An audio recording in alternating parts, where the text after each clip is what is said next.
My dearest Cheryl Scott, as I write you this letter, I hope it finds you in good health, although I fear it may not reach you in time. In these hot summer months of July, the sun can be cruel and harsh. As cruel and as harsh as the winds of change that have blown in during these most tumultuous times. I have received word of your recent courtship and eventual plans to wed yourself to that no-good cuss of a man. There is talk amongst the town people that he spins vinyl records for a living, and that he is a member of the less than prestigious clan of ne'er-do-wells that devote themselves to men that catch footballs for sport, and identify themselves amongst the eyes of God as members of, it pains me to say it, the Gronk Nation. I fear there may be some validity to these atrocious accusations, although I have oft told those who would listen that your beauty is only surpassed by your virtue.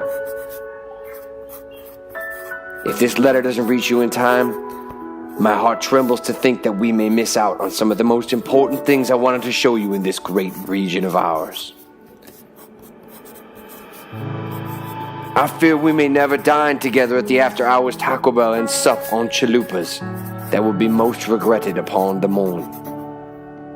I fear we may never get caught sneaking into Mount Baldy late at night and have to hop barbed wire fences together as we sneak through the steel mills and the worst parts of Michigan City to catch an Uber ride home. I fear we may never go to Hipster Square in the arcade bar for half-price drinks before realizing 5 minutes in that we really don't want to play arcade games at all, for that is a childish endeavor, and the chances of us falling into a warm embrace will be devastatingly decreased with each game of Tekken 3 that is played.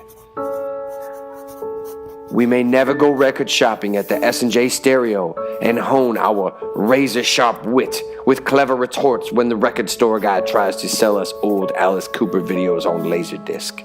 These retorts would later become deeply entrenched inside humor that would carry on through the years and one day be passed on to our children.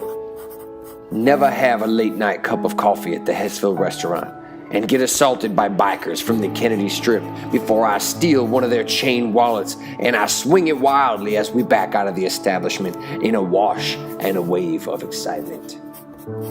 So hopefully the protection order expires sooner than later and I will be able to once again pitch woo to you and we can cease these pesky legal protections we have against one another and commence the courtship that has been written in the stars. P.S. That gentleman gives me douche chills, and I have fortified my opinion that he is no gentleman at all, but rather nothing less than, well, I'll just say it, the man is a turd sandwich, and nary has a more mismatched pair been seen since Scarlett Johansson laid with that Spicoli fella. Truly yours, Benjamin.